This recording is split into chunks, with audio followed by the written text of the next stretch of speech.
Okay. Good morning once again, everybody. Thank you very much for coming to the first session of 4 sessions of the Comparative Judaism series sponsored by Temple Beth Shalom as part of our Staying Connected series. I will be very brief in this introduction. Rabbi Chaim Steinmetz is the rabbi for the Sarasota Chabad, located on Beneva, right near Costco here in southern part of Sarasota. So if you get lost on your way, just ask for Costco and then they'll point you in the right direction. But rather than give you a long, boring synopsis or resume of Rabbi Steinmetz's career, I'm going to relate a short personal story, which I think will set the table for this morning's discussion. About a year ago, I had some questions about certain prayers. So I went to the morning minyan with the rabbi. And at the end of the service, I went up to him and I said, Rabbi, I have a question about this prayer and about that prayer. And he said something to me that I really will never forget.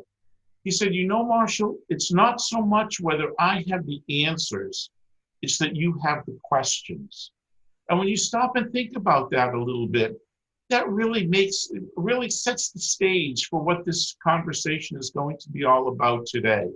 It's the fact that we have the questions for the rabbi and the rabbi has the questions for us. So without further ado, Rabbi Steinmetz, the floor is yours. Thank you so much, Marshall, for this wonderful introduction. I hope that you can all hear me. Somebody raise their hand if you can. Thank you. I was presented, my name is Rabbi Chaim Steinmetz. I'm here in town for almost 31 years.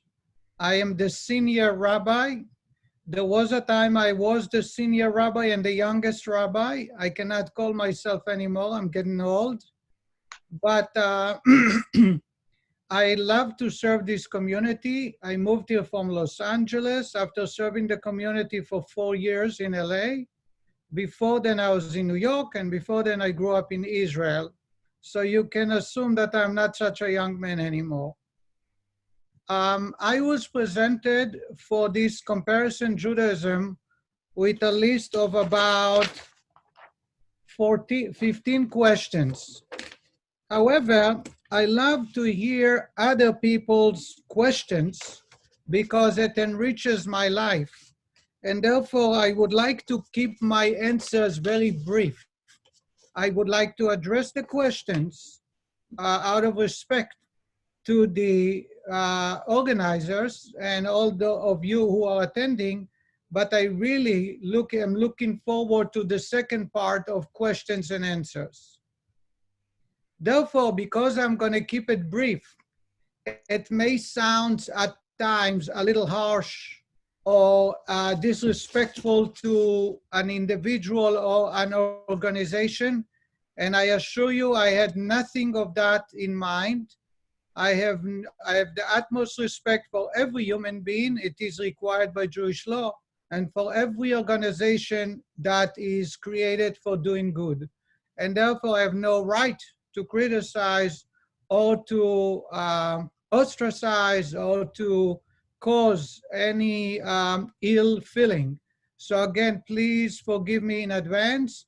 And the reason it might sound harsh might be because of trying to move on and get to the point as quick as possible. So the first question, I believe that's, if Marshall or Al feels that it should be done differently, please let me know. But the first, I'm going to read the question and my response. The first question is, why is your denomination called Reform Orthodox Chabad Conservative Reconstructionist? And give a brief history of how the movement started. Chabad started over 200 years ago as part of the Hasidic movement. The founder of the Hasidic movement is Rabbi Israel Baal Shem Tov, or the Baal Shem Tov. He was born in the year 1698. He passed away in the year 1760. He was born in Poland. At the time, Jews were mistreated. They were second or third class citizens. They were prohibited from taking different jobs or living in different communities. And within the Jewish community, the scholars, disassociated themselves from the rest of the Jewish population. So what happened was that an average Jew was so beaten up from within and the outside. Within the Jewish community, unless you're a scholar, the son of the rabbi or the leader of the community, you're forbidden from entering the synagogue of the scholars. That's why if you go back to Europe, you'll find the shoemaker synagogue, the tailor synagogue, because based on your job, that's where you belong, and you cannot enter any other synagogue. The Jewish people was at a very low point. The Baal Shem Tov introduced a new way of serving God, where there are two key factors in which, until this very day, Chabad sticks to it very wholeheartedly.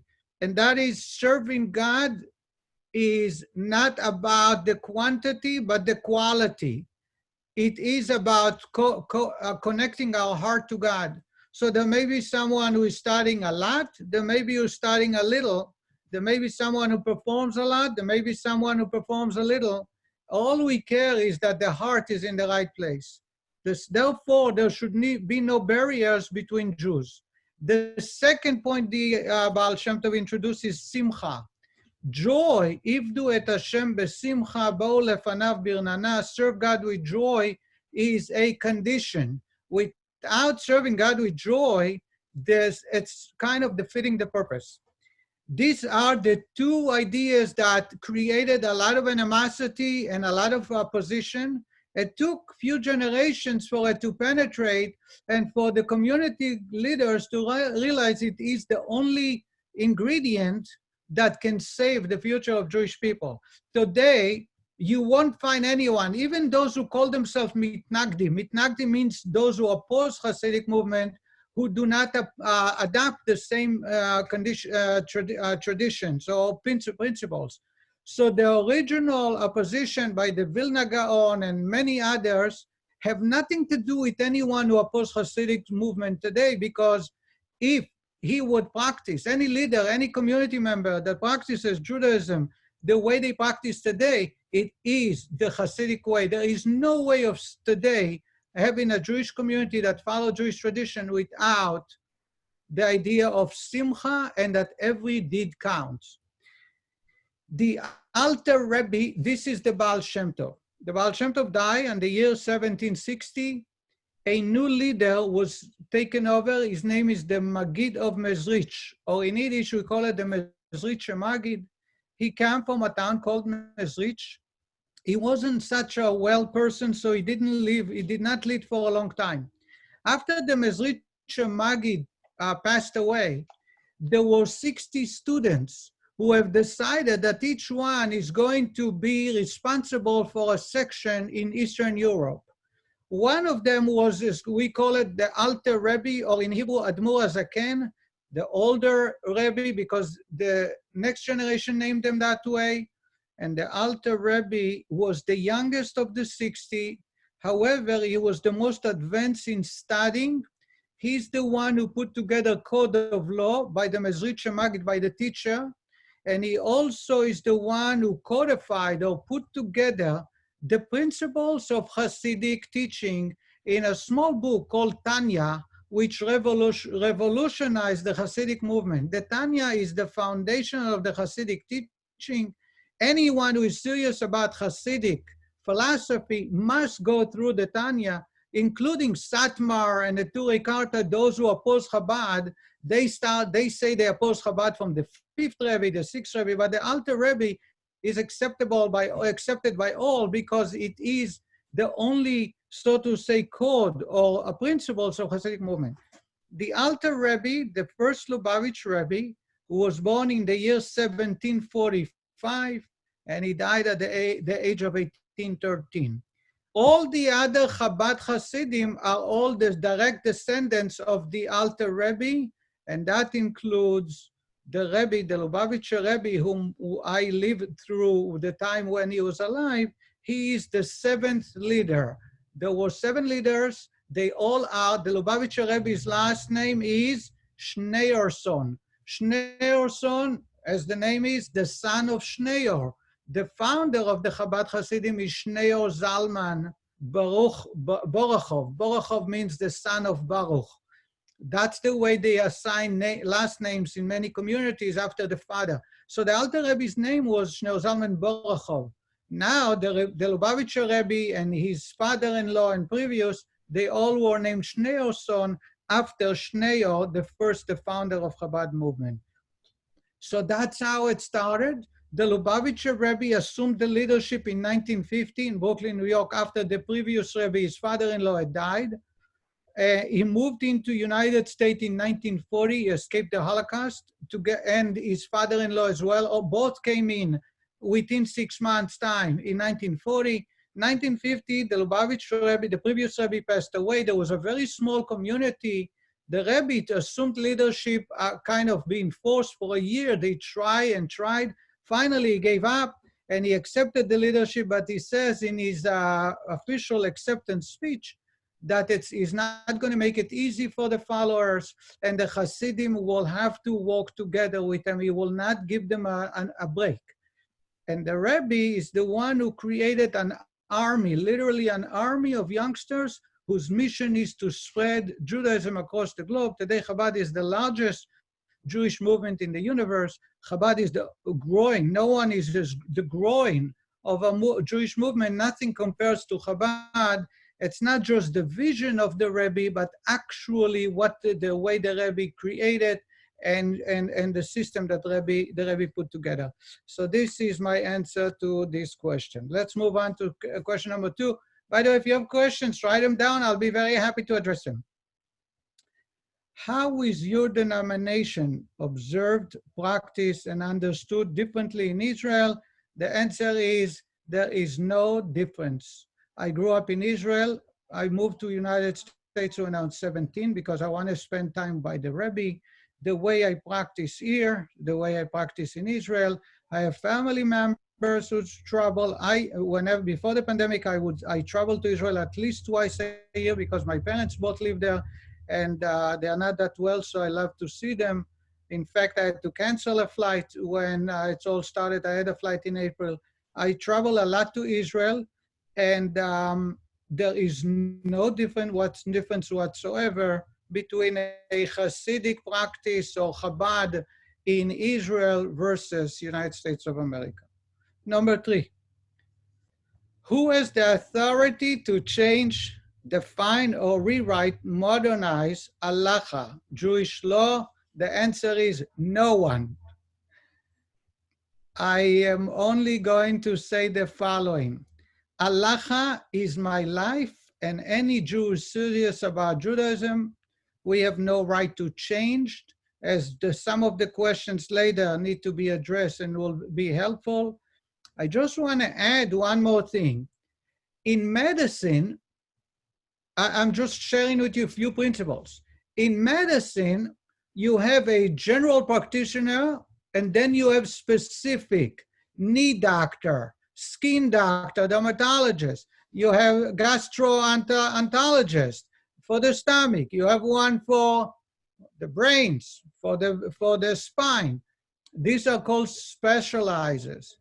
In Judaism, the rule is that someone to become a rabbi, like myself, need to have a general practice and general knowledge in every aspect of Jewish law.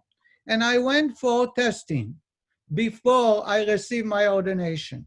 However, like a specialized, when there is an issue of a special aspect of Judaism, I do need to consult or refer to a specialized. So end-of-life issues, which we'll touch upon, I do have the experience because I was consulting rabbis who are known to be experts in that area.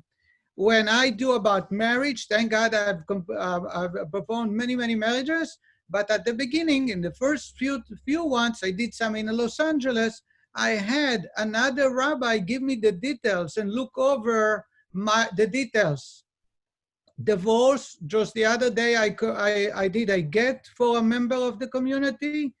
I do have a specializes who flew in from Milwaukee. He's very well known, and he is the chief of the Beit Din in Miami, South Florida.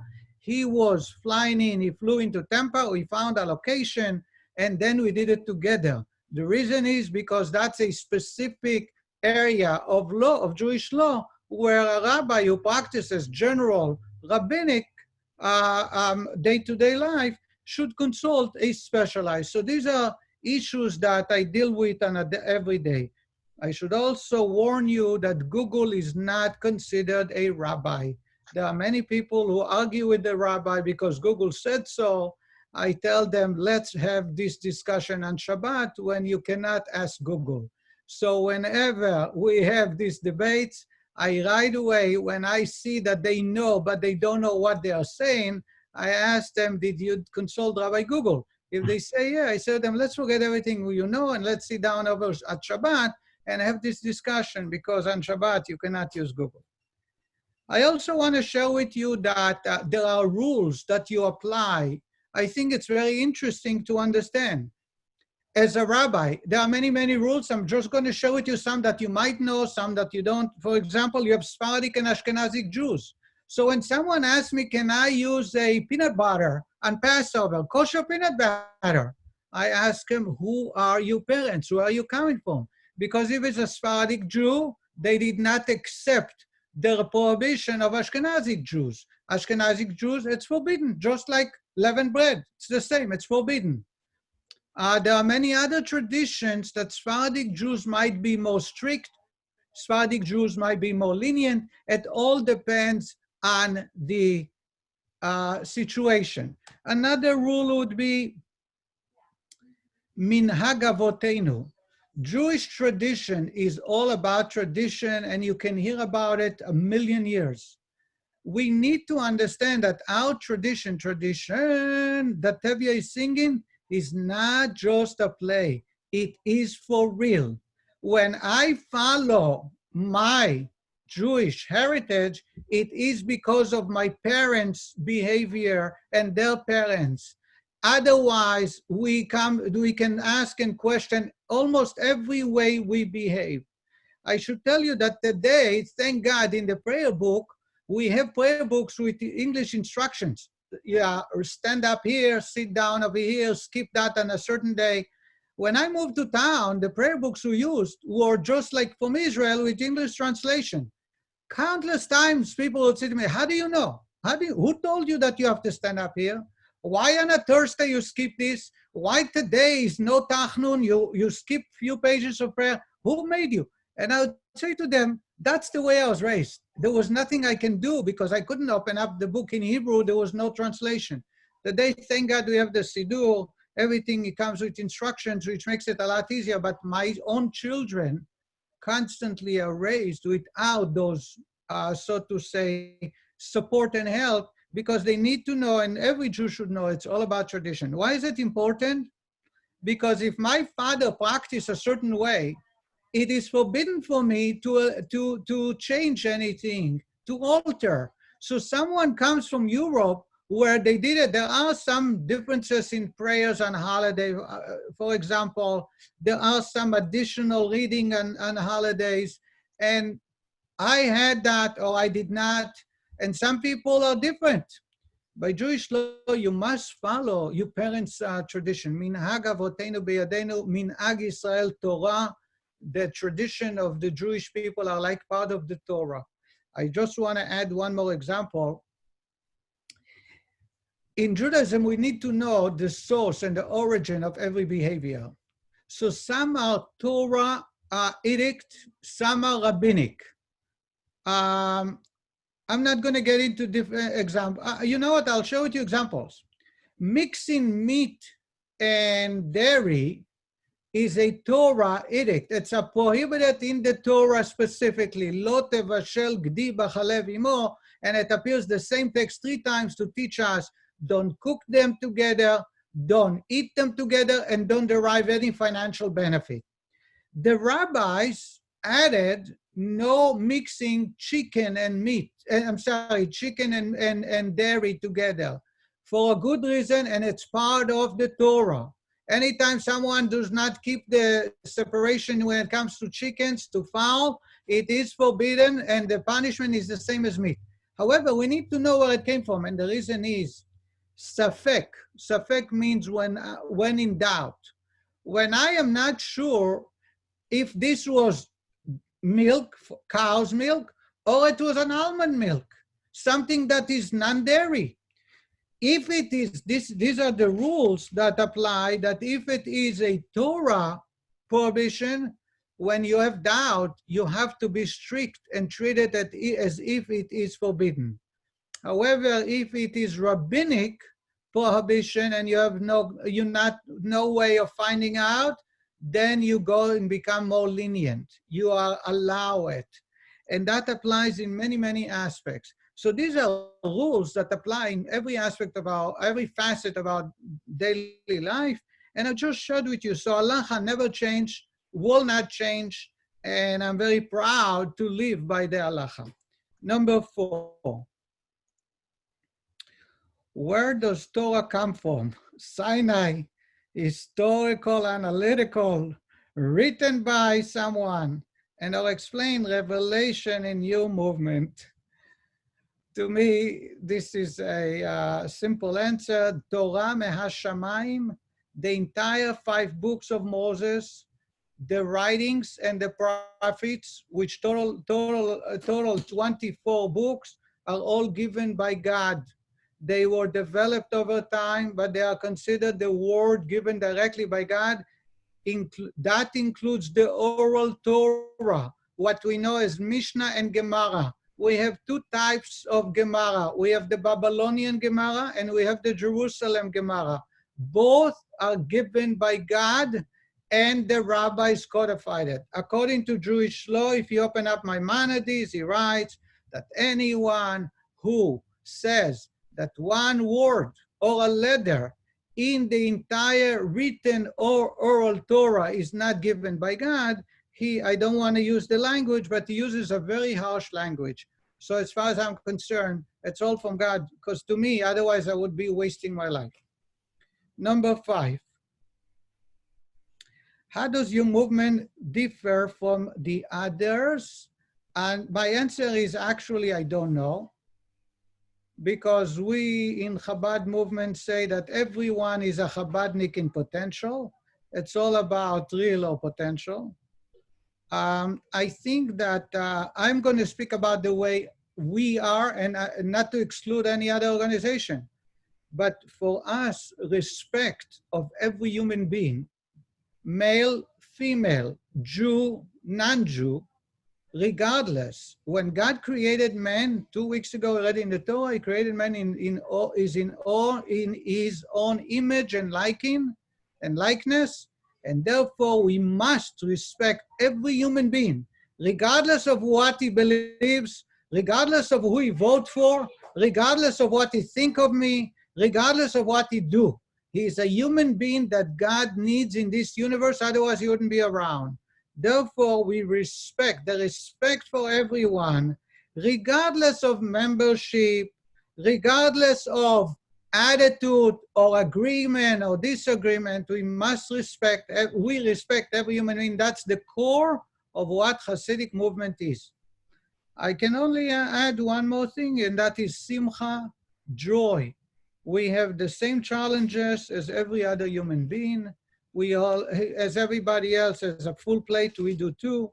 However, it does not temper with our joy. Joy is the most important ingredient in Judaism and life, and therefore it has no one can temper with our joy, no matter what happens.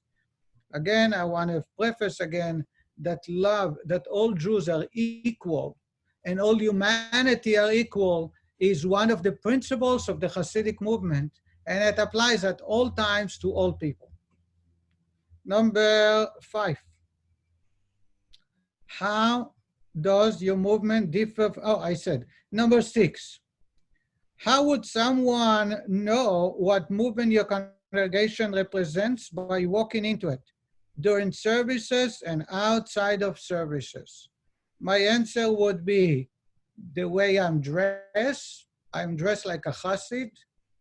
Um, Joy. People who enter the synagogue must practice joy. We add joy to the synagogue by a lot of melodies, clapping during service. We make sure that joy is one of the core principles.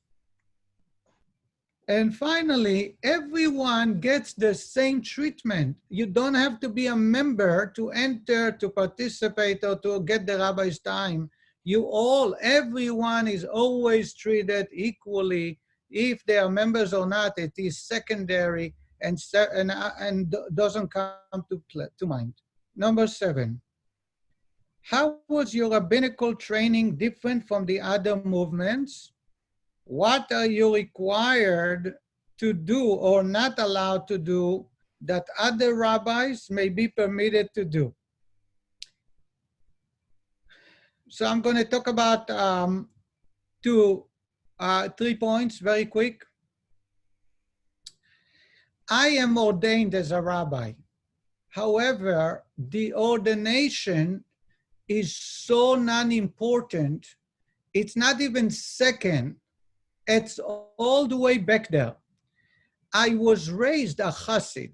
I spent time studying Torah and delving into it. I was in yeshiva. I was in cheder. We studied Torah all day. I studied from the age of 14 until I got married, 22. So for 8 years, I spent, I'm not exaggerating, 15 hours a day studying Torah. Out of the 15 hours, 10 hours was Talmud. The rest is code of law, Bible, Hasidic teaching, etc. When I became a rabbi, nobody trained me for the job. No, in fact, I tell people I didn't even speak English when I moved here. I was sent by the Rebbe to Los Angeles to serve the Israeli community. There are over 200,000 Jewish Israeli people in Los Angeles. So I had a very good communication with them. When I moved here, I couldn't even read the street signs. I would read only all caps. I couldn't read script. I couldn't read non-caps. And remember, there was no GPS then. I didn't know how to deal with people. I wasn't trained about board. All I did was teach Torah. I knew that I spent so much time studying Torah that there will be many Jews who are searching to study Torah and they don't know where to go. And in fact, that's a little secret. When I moved here, I didn't move to start a prayer, a synagogue in the idea of prayer.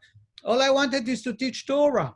There was immediately, within 10 days as I moved to town, a bunch of men who came and said, we want to pray with you. So I opened up my home to the prayer, and then a year later we moved to a storefront, and then to a small house, then we rented more places, and then we moved. So prayer or synagogue per se is not the primary reason of becoming a rabbi. My job as a rabbi, if anybody knows, Rav in Hebrew means teacher. My goal is to teach. So in that way, we are totally different than any other rabbi from the other movements, because it's not a career. It's my life. I believe that I am here. The reason I know more, if I know more than others, it is my obligation to teach them. And therefore, I am the rabbi by teaching. I hope I addressed that in the best way possible. One more point to make a difference between me and rabbis of other movement, which is, as I call in Hebrew, dugma ishit.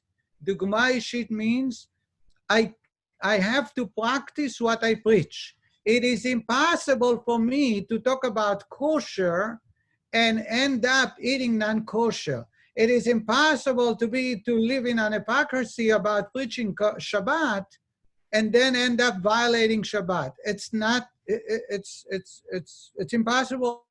It doesn't work. So for me, if I don't practice what I teach, I have no role as a rabbi anymore. Ordination, the certificate is so secondary. that at times when I became a rabbi here, I was embarrassed even to place it publicly because it's not something I am proud of. I'm proud of what I do to connect with people. Or later on, some people say to me, you should have it hanging in your office so people should see. So I put it up, but this is, so to say, a tool in order for us to reach the goal of connecting people and teaching them Torah. Again, we cannot teach Torah unless we practice. It's not another topic or subject in college where the professor teaches the students and then he goes on to do whatever they want. Number 8. How does intermarriage challenge your movement? Oh boy, this is the most difficult of all. It is something I deal with every single day. And in fact, I wish there was a magic to, so to say, take help with that. I don't believe I'm doing enough and I'm trying very hard. If anybody has any suggestion, I'm always open to it. It is a very, very difficult challenge, and we are trying to be very creative. I just want to, if I can add one more thing to it, it is that ignorance is the key to all issues.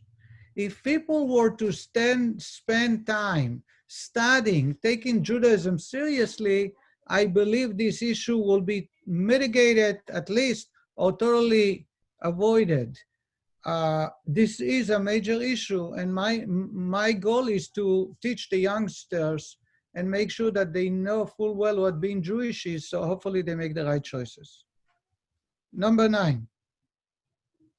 How does your denomination view organ donations? What are the challenges? Organ donation, vital organ donation is a great mitzvah because it saves a life. We must do the utmost to save a fellow's life. A Jew, a Gentile, it doesn't matter. Therefore, we encourage on organ donation. However, there is a caveat.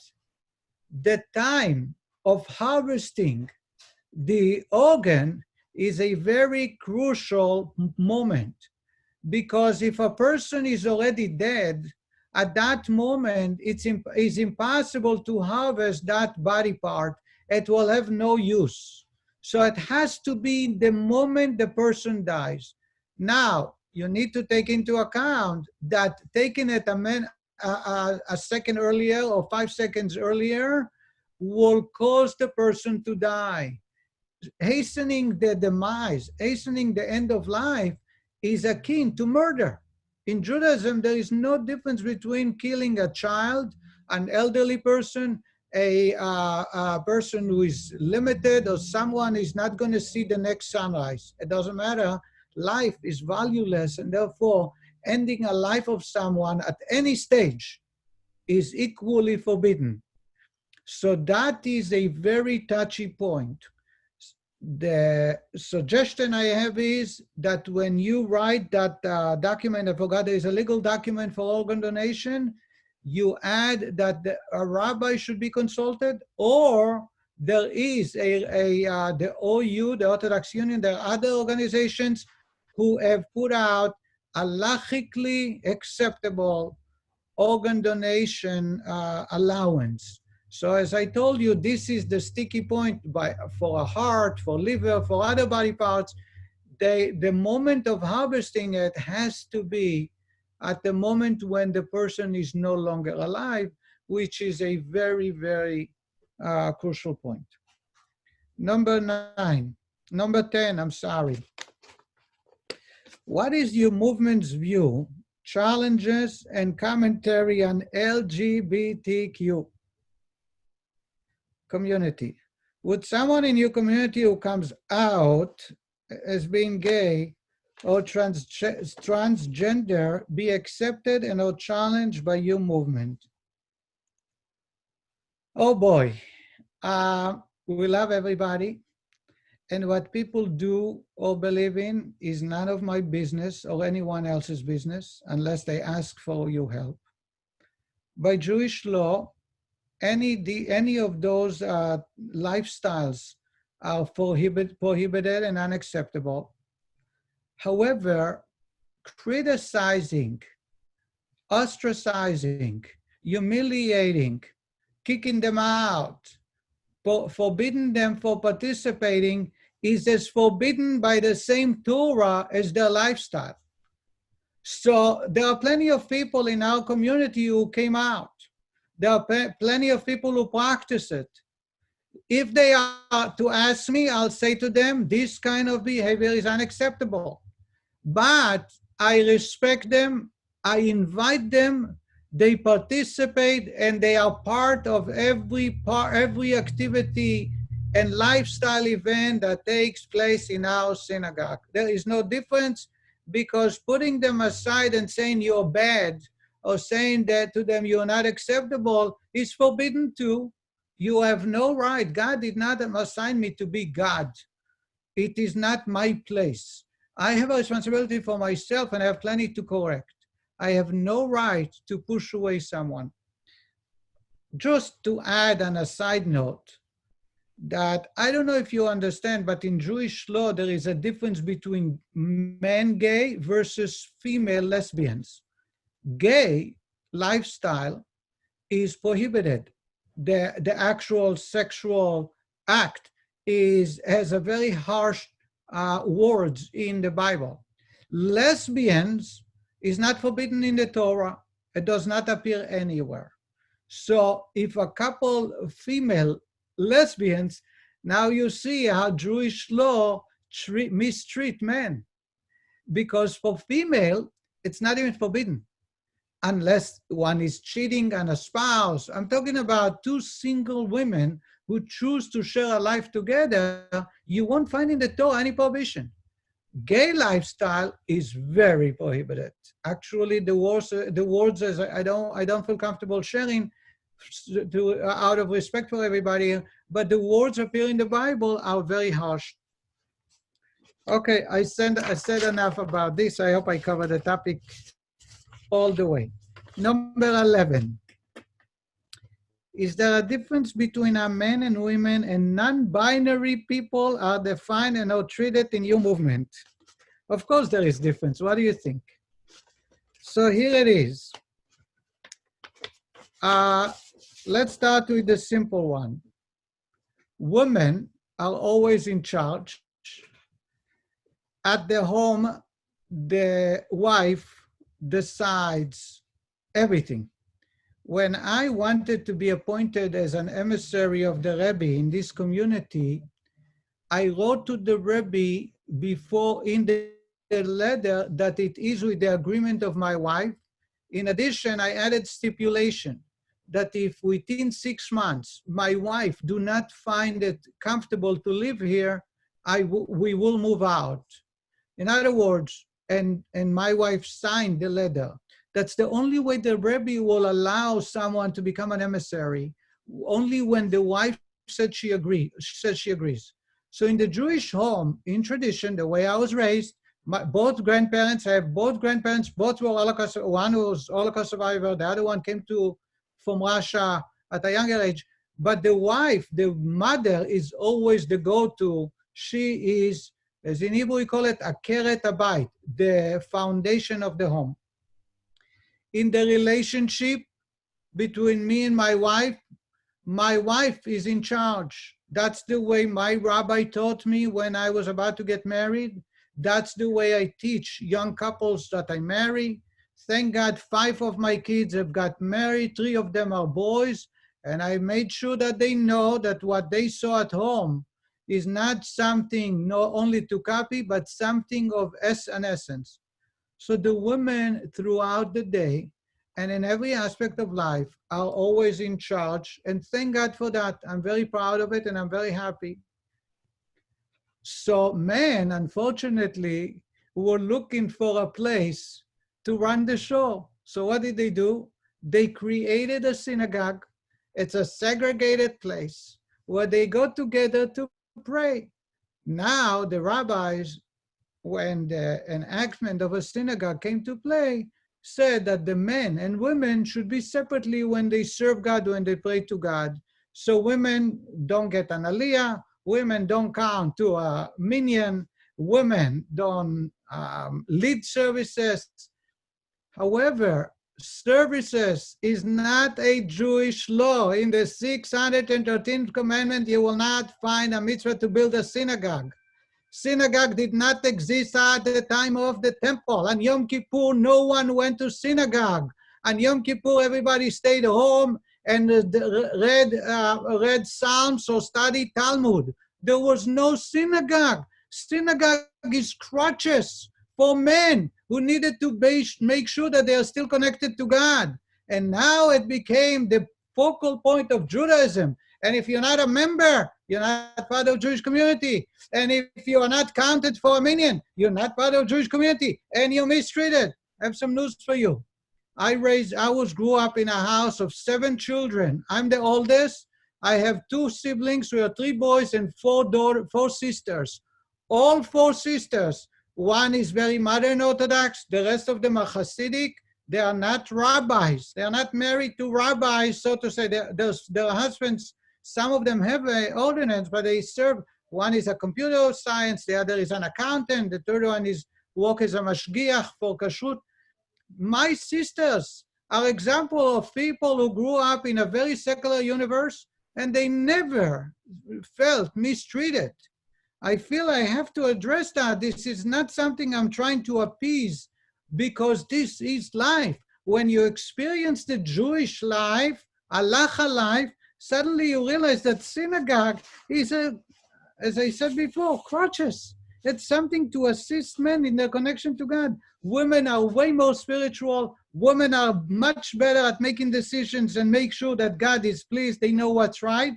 And therefore, what's the question? Is there a difference between how men and women and non-binary people are defined and are treated in your movement? Of course, there is a difference. The women are always in charge. The women are always have the last say. And in the synagogue, the men are always the one to be called into the Torah, to lead services, and to be at synagogue.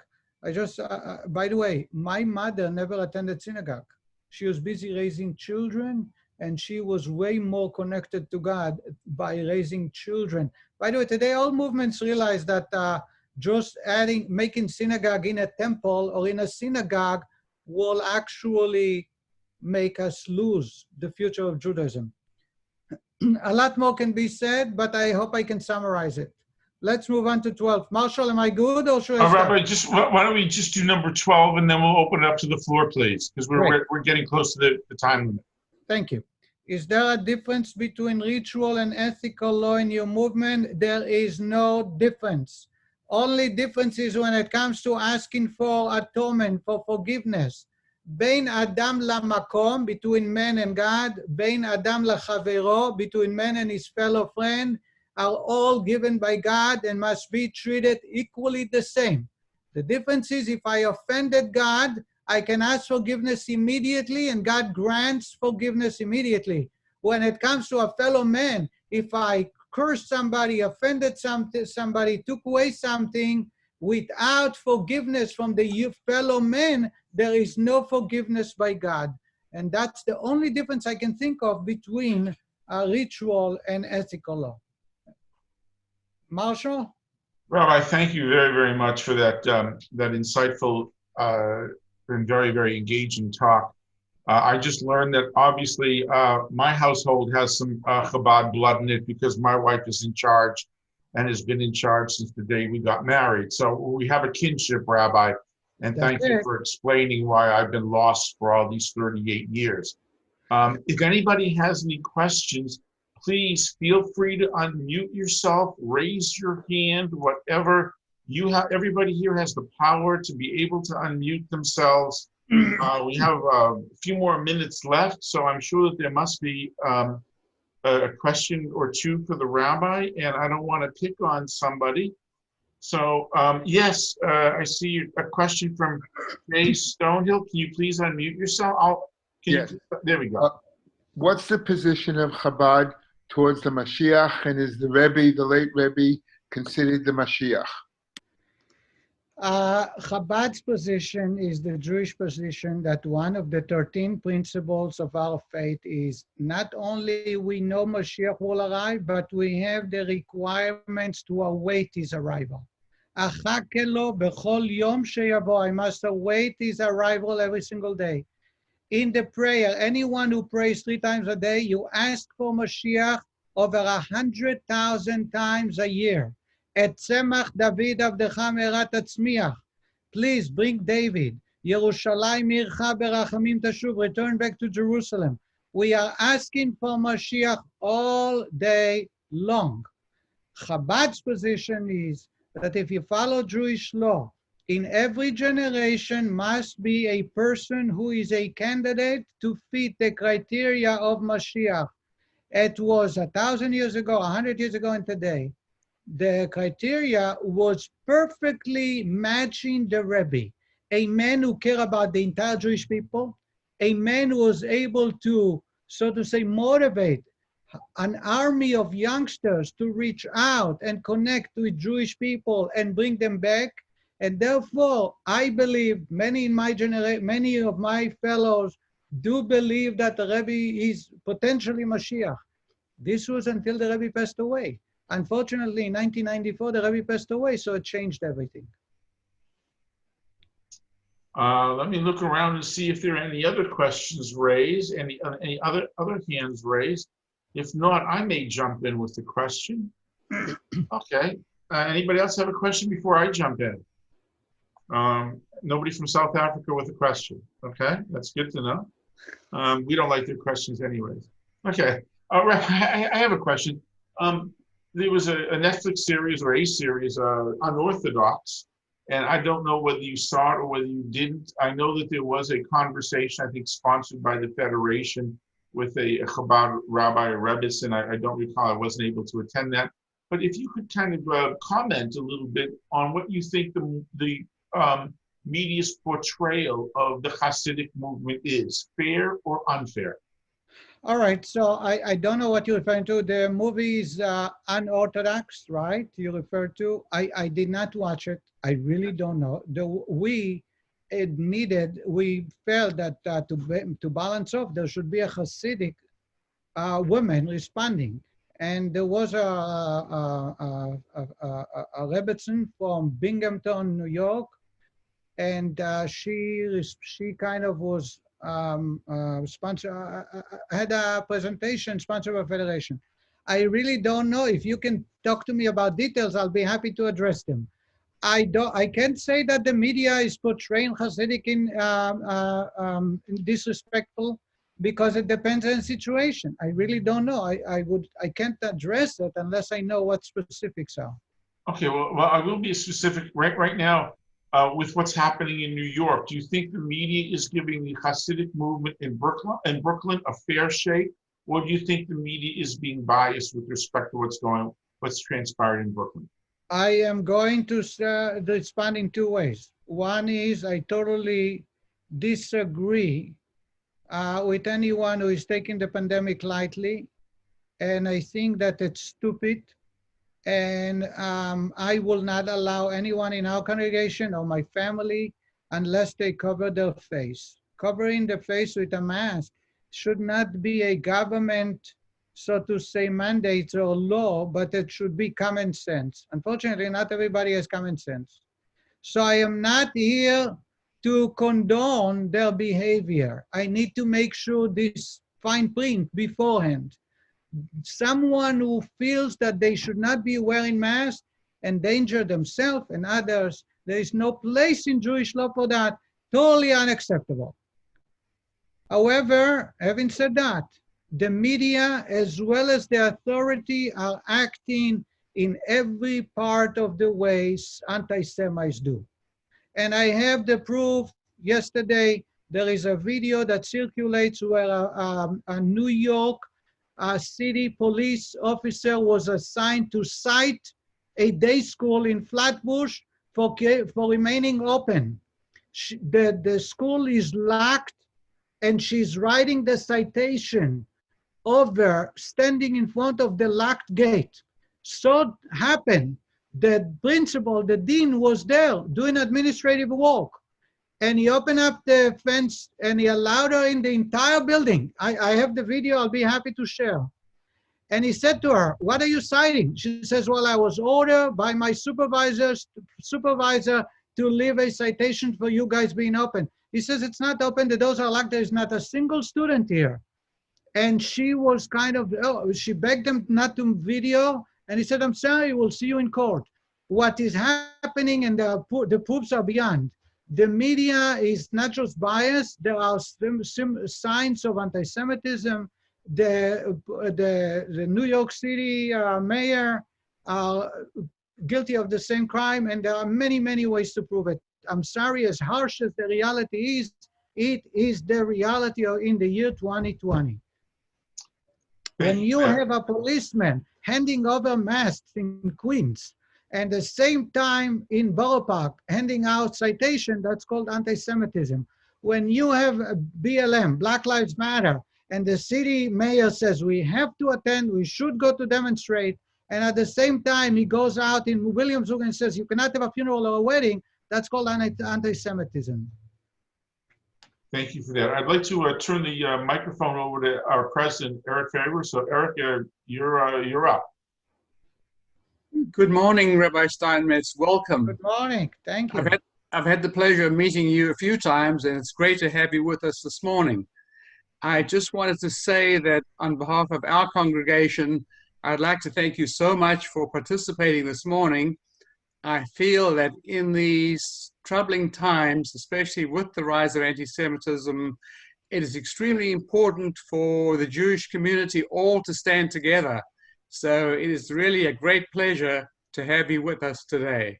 So all the best from your friends here at Temple Beth Shalom. Thank you so much. I appreciate your kind words. Very well stated. Any last questions before we retire, Rabbi? Were there any final words that you would like to add before we wrap it up? How much do I have? Rabbi, we have about 8 minutes. All right, I'll take less than that, but I want to share with you a story. I assume that many of you are familiar with the Torah stories. Anybody heard of Joseph? Joseph and his brothers? They didn't get along. There was animosity. They sold him as a slave. He ended up in jail for about 12 years. Then he became the viceroy to Egypt, the leader of Egypt, the greatest leader other than Pharaoh, saving Egypt and the world from famine. And then Jacob and his sons arrived as a royal family, living in Egypt throughout until Joseph died and everybody else. And now the Egyptians are going to enslave them. When I was thinking about this discussion, I have all the time been asked to present, and these questions are no different, but I felt I should, if I have the opportunity, to share with you a Kabbalistic insight to a very, very interesting point in that story. And that is, after Jacob dies, they all travel to Israel, and they return after the funeral to Egypt. When they return, we read in the Torah that Joseph came with his brothers to Egypt, along with the entourage of men and ministers. And Joseph's brothers saw that their father died, and they feared that Joseph now will take revenge for selling him, for kidnapping him and selling him as a slave. So they went out to Joseph, they sent out a messenger to Joseph, and they said to him, your father asked to forgive us. Please, Ana sana peshach achecha, please forgive you brothers. Please let it go and don't take revenge. But then comes Joseph's response. Anybody knows what Joseph responded? The Torah tells us, Vayev ki Yosef bedabram elav. Joseph cried, Joseph wept. He shed tears when they spoke to him. And then he turned to them and he says, why are you so upset? I will never take revenge. God had a good plan. It was divine ordained, nothing to worry. The Kabbalah is addressing the point that Joseph cried. Why was he crying? They should be the one to cry. They fear for their life. He was in charge. He was the leader of the richest country in the universe at the time. The sages tell us, the Kabbalah tells us, and I'm going to do it very briefly, that when they started speaking about fear of Joseph taking revenge for something that happened how long ago? 39 years earlier, they sold him as a slave. He cried that they refused to move on and realized there are many more serious issues at stakes, and they are still stuck with the past, and they are still dealing with the small issues of rivalry between brothers. And that's what caused them to cry. Joseph was the next leader after Jacob. The Torah tells us, the book of Psalms, songs mentioning that. Joseph felt that when something happened, you got to turn the page, because otherwise you will be stuck with the past. In addition, there were harsh time about to arrive, a new generation to be growing up in Egypt that needs to be cared for, needs to be looked after. And they are still stuck with the animosity, and they are still thinking about something from 39 years ago. I think that we are at a stage, not a crossroad, but at a period in our life that we need to unite. As mentioned by Eric, we need to get together. The issues of 50 years ago, 25 years ago, 10 years ago have no value, are not as important. Today there is anti-Semitism. Today we have ignorance where people are unsure why be Jewish, where the intermarriage is more than half. We need to unite, because at the end of the day, we all benefit from it. So it's time for us to let go of the past, and time for us to look at what's in front of us, unite, work together, make sure that we address the real issues. And that's my speech for today. Oh, thank you, Rabbi. It's a wonderful way to conclude this hour. On behalf of all the people that have been attending this seminar, I want to say thank you to you for your passionate lecture this morning.